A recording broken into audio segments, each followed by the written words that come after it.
नमस्कार दोस्तों। आज हम चर्चा करेंगे बिहार के सुशासन बाबू नीतीश कुमार के बारे में।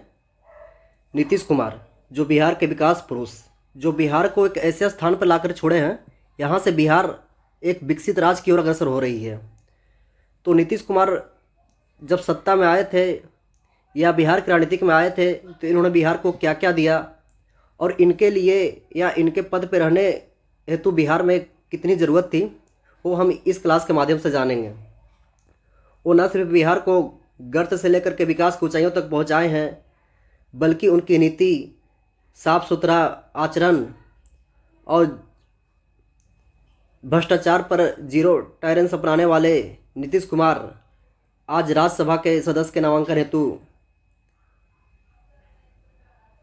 सदस्यता नामांकन हेतु अर्जित किया है।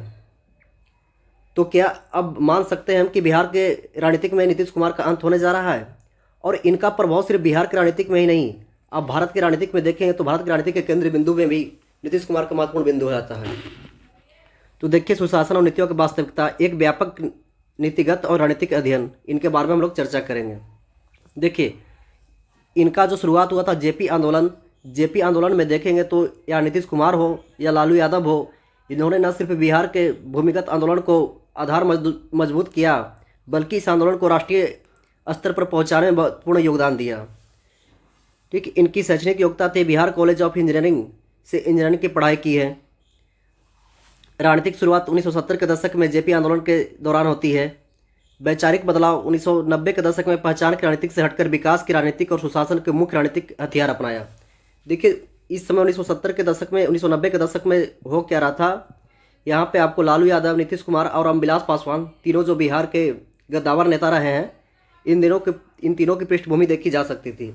लेकिन यहीं से नीतीश कुमार अलग होकर के सुशासन के मुख्य हथियार अपनाते हुए अलग पार्टी का निर्माण करते हैं और बिहार में एक ऐसे नेता जो बिहार के उस समय अपराध चरम पे था, बिहार विकास के गर्त में जा रहा था, वहाँ से उन्होंने उठा करके बिहार को एक विकसित राज्य बनाने में महत्वपूर्ण योगदान दिए हैं। सबसे बड़ी उपलब्धि 10 बार मुख्यमंत्री, 10 बार। देखिए, कहा जाता है नीतीश कुमार के बारे में, गठबंधन में कोई आए या कोई जाए, लेकिन मुख्यमंत्री तो नीतीश कुमार ही रहेंगे। तो अभी पिछले विधानसभा चुनाव में बिहार में एक ही नारा था, 2025 से 30 फिर से नीतीश। लेकिन क्या 2025 से 30 नीतीश, इस पे क्वेश्चन मार्क लगाया जा रहा है? तो हाँ, बिल्कुल। अब संभवतः ऐसा कयास लगाया जा रहा है कि नीतीश कुमार राज्यसभा जाएंगे और बिहार के मुख्यमंत्री के रूप में अगले कोई नया चेहरा, जो खास करके इस बार पहली बार बीजेपी पूर्ण रूप से अपना चेहरा उतारने जा रही है। तो देखिए, आगे आपको 2-4 दिन आने वाली घटना क्या होती है। रिकॉर्ड कार्यकाल 2050 से सत्ता हासिल की और अब तक 10 बार मुख्यमंत्री का पद शपथ लिया। ठीक है, गठबंधन की राजनीतिक सत्ता बनाए रखने के लिए एनडीए और महागठबंधन के बीच रणनीतिक बदलाव। ठीक है, और इनको इसी कारण पलटू राम की टैग दी गई। हालांकि राजनीतिक में कोई पलटू नहीं होता है, जिसको जहां फायदा होता है, जहां जिससे विचार मिलता है, वहां पे अपनी सत्ता से गठजोड़ करके अपनी राजनीति को आगे बढ़ाते हैं। उनकी महत्वपूर्ण योजनाओं में से एक देखें तो मुख्यमंत्री साइकिल योजना, जिसे केन्या, नामीबिया जैसे गरीब देश ने भी अपनाया है और ये इनकी योजनाओं के वास्तविकता को दर्शाता है।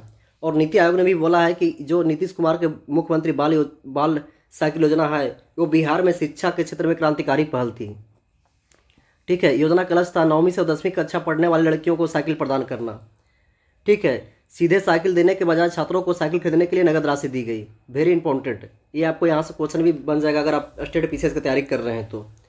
निगरानी, स्कूलों के माध्यम से नगद राशि उपलब्ध कराई गई और साइकिल खरीद के रसीदें जमा की गई। भारत का पहला बड़ा पैमाने पर नगद हस्तांतरण कार्यक्रम था। ठीक है, अब इनका देखते हैं इनका प्रभाव क्या रहा। लड़कियों को अध्ययन, लड़कियों को उपस्थिति और लड़कों को उपस्थिति, जब यहाँ से इन्होंने आज ये बिहार पूरे देश में लगभग 64% साक्षरता दर के साथ सबसे निचले स्थान पर आता है। लेकिन जब नीतीश कुमार मुख्यमंत्री बने, अगर साक्षरता दर बढ़ा है और खास करके लड़कियों को नामांकन दर बढ़ा है, तो इसमें नीतीश कुमार के सबसे बड़ा योगदान है, इसमें कोई दो राय नहीं है। ठीक है, उसके बाद आते हैं शैक्षणिक लैंगिक समानता ऐतिहासिक सुधार। 10 से 20% नामांकन वृद्धि, योजना के लड़कों और लड़कियों के बीच नामांकन के अंतर 10 से 20% कम कर दिया। परिणाम क्या हुआ? कक्षा 10th में बोर्ड की परीक्षा पास करने वाली लड़कियों की संख्या उल्लेखनीय वृद्धि हुई। सामाजिक प्रभाव, गांव में साइकिल चलाती लड़कियां सशक्तिकरण जीता जागता प्रतीक बन गया है, इनको ध्यान रखिएगा। उसके बाद एक पंचायती नेतृत्व, जब पंचायती राज के तहत पंचायत में 33% यानी 1/3 आरक्षण महिलाओं को घोषित किया गया, तो नीतीश कुमार ने 2006 में एक्ट बना करके ये कहा कि बिहार में महिलाओं को पंचायती राज स्तर पर 50% सीटें आरक्षित की जाएगी। और यह भारत का पहला राज्य था जिन्होंने महिलाओं को पंचायती राज में नेतृत्व करने हेतु 50% आरक्षण घोषित किया। 73वें संविधान संशोधन निर्धारित 33% आरक्षण को काफ़ी अधिक था। लक्ष्य सत्ता का विकेंद्रीकरण और स्थानीय स्तर पर महिलाओं की भागीदारी सुनिश्चित कर विकास को गति को बढ़ावा देना और महिला सशक्तिकरण को मजबूत करना था। ठीक है, और देखते हैं महिलाओं की और इनके द्वारा किया गया कार्य। स्वास्थ्य पर प्रभाव, संस्थागत प्रसव, सार्वजनिक स्वास्थ्य सुविधाओं, बच्चों के जन्म संभावना भारी वृद्धि। आप देखे होंगे, अगर आप किसी गांव में बिलोंग करते हैं तो आपको हर पंचायत में एक आपको स्वास्थ्य केंद्र देखने को मिलेगा। हालांकि उसमें कमियां हैं, वो अलग चर्चा की बात है, लेकिन नीतीश कुमार को ये श्रेय जाता है कि हर पंचायत में एक स्वास्थ्य केंद्र, एक छोटे ब्लॉक स्तर का निर्माण और सरकारी स्कूलों का निर्माण तेजी से किया जा रहा है। ठीक है, इससे क्या हुआ, बाल मृत्यु दर में कमी आई, सुरक्षित प्रसव में वृद्धि हुई। उसके बाद एक इनका सबसे महत्वपूर्ण निर्णय था शराबबंदी। नीतीश कुमार ने 2016 में शराबबंदी को हटाते हुए या शराबबंदी को लागू करते हुए घोषणा की कि बिहार में पूर्ण शराबबंदी होगा। उद्देश्य घरेलू हिंसा और अंकुश लगाना। इसका सकारात्मक प्रभाव क्या रहा, अपराध में 30% कमी आई, बेहतर स्वास्थ्य सुविधा हुआ, सामाजिक सुधार हुआ। ठीक है, हालांकि इसकी कुछ चुनौतियां थी, राजस्व का नुकसान हुआ, रोजगार संकट में हुए, कालाबाजारी अवैध व्यापार की गतिविधियां बढ़ती गई। तो ये अपराध के बारे में बताया गया है, 82% अपराध से इतना हो गया, इसको आप लोग देख लीजिएगा एक बार। उसके बाद देश का पहला स्थान 2023 में NCBR आंकड़े के अनुसार पुलिस और सरकारी अधिकारियों पर हमले में बिहार देश में सबसे ऊपर था। हालांकि इनके सुशासन बाबू के नाम पे कुछ प्रश्न चिन्ह लगाता है, लेकिन वो अलग मुद्दा है। अगर आप कोई कानून बनता है तो कानून का उल्लंघन भी करने वाले होते हैं, लेकिन इससे इनकार नहीं किया जा सकता है कि बिहार की राजनीतिक में पूरी तरह बदलाव करने वाला एकमात्र नेता है तो एक नीतीश कुमार है। तो क्या अब हम मान सकते हैं कि नीतीश कुमार का युग समाप्त हो गया? ये आने वाले समय में दिखाई देगा। देखिए, सफलता योजना इनकी क्या गई थी, साइकिल योजना, पंचायती राज आरक्षण, लैंगिक असमानता, स्वास्थ्य सूचकांक में सुधार। चुनौतियां क्या है, शराबबंदी के कारण राजस्व घाटा, भूमि विवाद। अंतिम विचार ये, सुशासन का सफर सामाजिक न्याय के बड़े सुधारों में शुरू हुआ, लेकिन वर्तमान में सख्त प्रशासनिक और आर्थिक चुनौतियों का सामना करना पड़ रहा है।